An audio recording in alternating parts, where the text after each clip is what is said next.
Okay, so I'm filming this on my Snapchat camera. I wanted to say this real quick.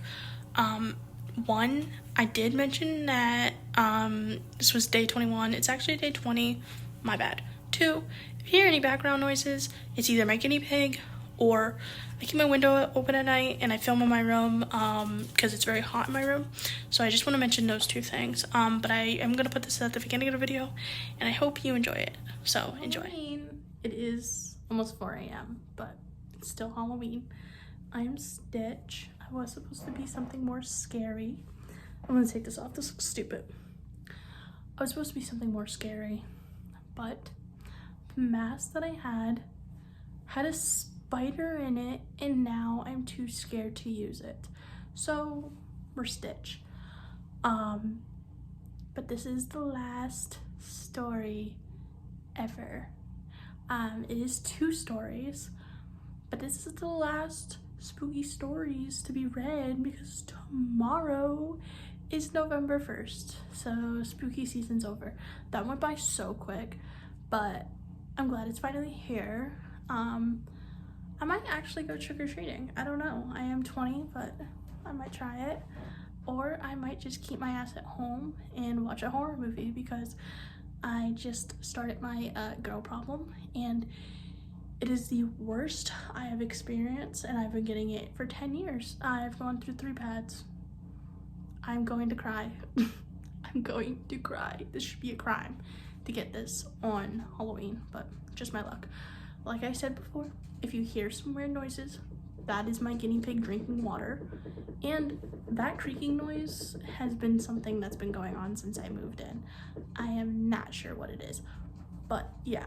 Also, I am very, very glad that I pre-recorded that one video because like I expected, I was busy. I was stressed out, so I stayed up all night, then had to do what I had to do in the morning. It went well, and then slept all day because finally I was done being stressed out and relieved, and so I literally fell asleep at 2 and woke up at 11, so back to a fuck sleep schedule. But now I don't care because now I can live in peace because now I'm not stressed. But yes, this will be the last spooky stories, and I kind of want to do something like this next year too. Hopefully I'm committed to writing stories. I have not been. I stopped writing stories after October 10th. I don't know why, but I just had. I did have this story idea that I've been wanting to do, and it's in the back of my mind, but I haven't put it, well, I don't write physically. I haven't put it in my notes. That's what I use as my notes. And then I have an app called Grammarly that I use to edit to make sure that everything is correct. And then I put it on, not Reddit, Wattpad. I put it on Wattpad. And I have like a whole playlist. I have like stories I've found, and I have stories that I have written, and the stories I've found is like 60 parts, and then the ones that I've written I think it's only like 14 or something like that. I'm hoping that I can eventually write enough stories where I can not have to skip so many days next year, but if not, oh well. I'm sorry about this intro being so long. I'm just like very excited that this is the last one, and I had a lot to say for this one. Also sorry that I'm like moving around. I'm standing. I have nothing to sit on. I was standing last time. I'm standing this time. So yeah. It's also hot as shit because I have to turn my fan off for you guys to hear me. And I am wearing AirPods. I mean, I've noticed that it doesn't affect anything, but whatever. I actually think it might help reading wise because I think the mic's now up here. I'm not sure how fucking AirPods work, I'm not gonna lie.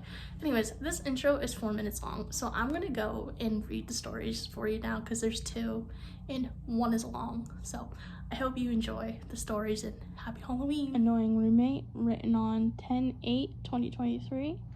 Having a roommate can be annoying sometimes. I hate when he talks too loud at night or walks around the house at ridiculous hours. I killed him 2 months ago. I thought that would make it stop, but I still hear his footsteps pacing around. This is the last story. Happy the Clown, written on 10/10/2023. This story takes place many years ago, but when my children were little, they both had bad behavior after my husband passed away.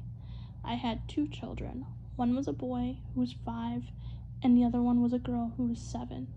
I tried everything to correct it, but nothing was working. One day while checking out the grocery store, I saw a paper on the board against the wall that said, "Happy the Clown will make you happy by making your problems go away."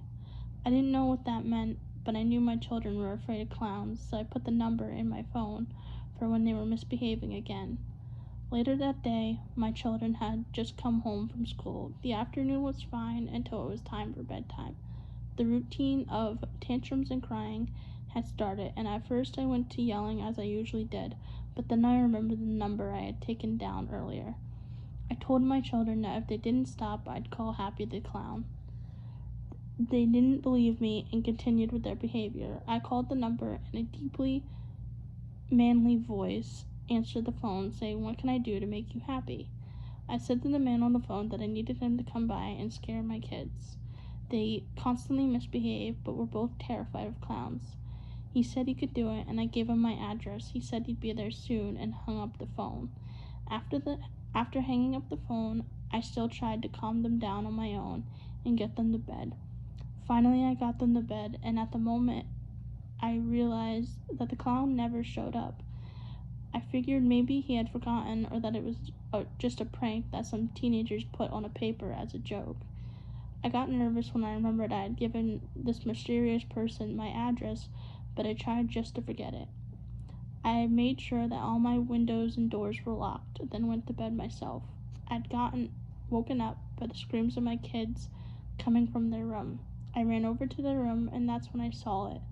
A huge, tall man dressed as a terrifying clown. He had both of my children in his arms and jumped out the window with them. I ran back into my bedroom to call the cops and explain everything that had happened. The cops came and searched everywhere for my children, but they couldn't find them. A few days had passed and there was no update. That day, I had finally decided to clean up the house and put the children's toys in their bedroom.